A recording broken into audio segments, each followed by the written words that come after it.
25 artisten lanek osatzen dute erakusketa. Udane Juaristi Azpeitiko ikastola ikasberriko ikasloia da, eta bere margolanak Klikart erakusketan daude ikusgai. Tekniki da, nazketak ibiltzitut, alde batetik argazkixe, kolaxa eta hola, eta gero bestaletik pinturikin naztute.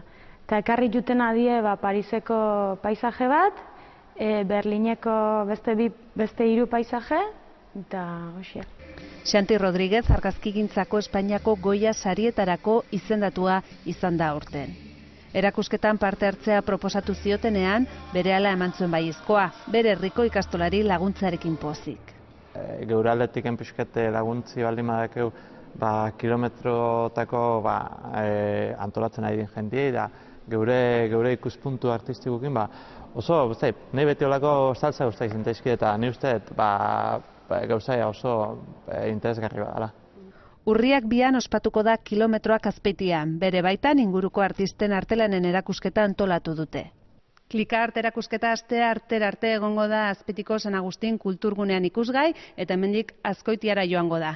Artelanen salmentarekin lortzen den dirua Azpeitiko ikastola ikasberrirentzat izango da.